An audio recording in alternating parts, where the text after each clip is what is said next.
एक और शिक्षा को सर्वसुलभ बनाने व सभी को शिक्षित करने की कवायद की जा रही है, वहीं दूसरी ओर रिसाली स्थित शासकीय प्राथमिक शाला में बुनियादी सुविधाएं ही नहीं मिल पा रही है, जिससे शिक्षकों को भी परेशान होना पड़ रहा है। स्कूल भवन के जर्जर होने की वजह से ढह जाने का खतरा बना हुआ है। इससे पालकों व छात्रों का स्कूल जाने के प्रति अरुचि का भाव जागृत हो रहा है। शासन के आदेशानुसार सभी स्थानों पर शासकीय व निजी स्कूलों को खोल दिया गया है, लेकिन स्कूल खोलने के पूर्व बच्चों को प्राथमिक सुविधाएं उपलब्ध कराने पर कोई ध्यान नहीं दिया गया है। नतीजतन बच्चों को असुविधाओं के बीच ही पढ़ाई करनी पड़ रही है। ऐसा ही एक मामला रिसाली के प्राइमरी स्कूल में देखा जा रहा है। स्कूल की आधे से ज्यादा बिल्डिंग जर्जर हो चुकी है। इसके अलावा जितने कक्ष हैं वो पर्याप्त नहीं है। ग्रैंड न्यूज से चर्चा के दौरान प्रधान पाठक ने बताया कि बच्चों के बैठने के लिए भी सुविधानुरूप फर्नीचर भी उपलब्ध नहीं है। बिल्डिंग की बाउंड्री वॉल भी छोटी होने के कारण रात में असामाजिक तत्वों का यहाँ डेरा लगा रहता है, जिससे आम जनजीवन भी प्रभावित हो रहा है। क्षेत्रवासियों का कहना है कि सरकार की उदासीनता से खतरनाक माहौल निर्मित होने की संभावनाओं को नकारा नहीं जा सकता। शौचालय की व्यवस्था सही ढंग से नहीं है। हर चीज़ को सुचारू रूप से चलाने के लिए यहाँ की व्यवस्था सही ढंग से आकर्षक हो, बच्चों का बैठने की व्यवस्था भी, टेबल कुर्सी भी बहुत अच्छे से ढंग से हो, और यहाँ सांस्कृतिक कार्यक्रम के लिए भी मंच का अभाव है।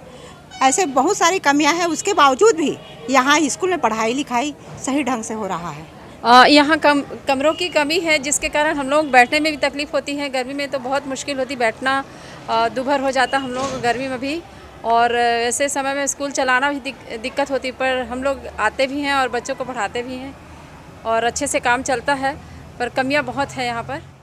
वर्तमान में हमारे यहाँ कमरों की बहुत कमी है। आज से 2 साल पहले यहाँ पर 3 कमरों को तोड़ दिया गया है, और जो 2 साल से वैसी खंडहर सरी का पड़ा है, उस कमरों को तोड़कर उनके स्थान पर अगर नई बिल्डिंग बना दी जाए, और तो उससे क्या है, बच्चों के पढ़ने के लिए सुविधा हो जाएगी, बच्चों को कमरा मिल जाएगा। इस बिल्डिंग को अभी यहाँ के जो नए आयुक्त महोदय हैं नगर निगम के, वो भी देखकर चले गए हैं।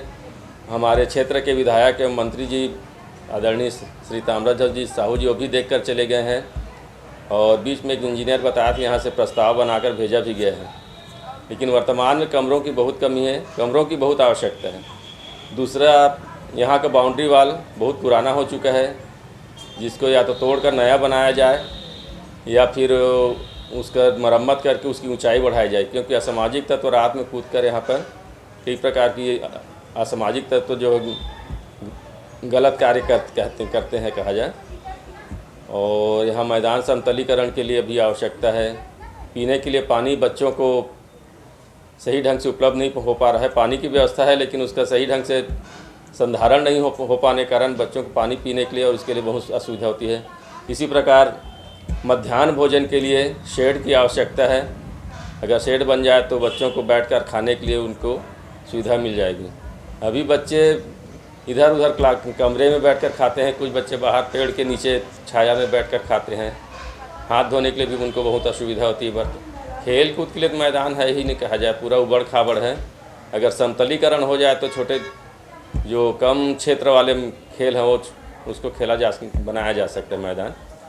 पढ़ाई तो चल रही है, जैसा कि मालूम सबको कोरोना काल में किस प्रकार जो ऑनलाइन, अभी तो ऑनलाइन पढ़ाई चल रही थी। वर्तमान स्कूल अभी खुले हैं, बच्चे आ रहे हैं, उनको तैयारी कराई जा रही है। उनको कुछ अतिरिक्त समय देकर भी उनको तैयारी कराई जा रही है, ताकि पिछली जो पढ़ाई जो उनका नुकसान है उसकी भरपाई की जा सके।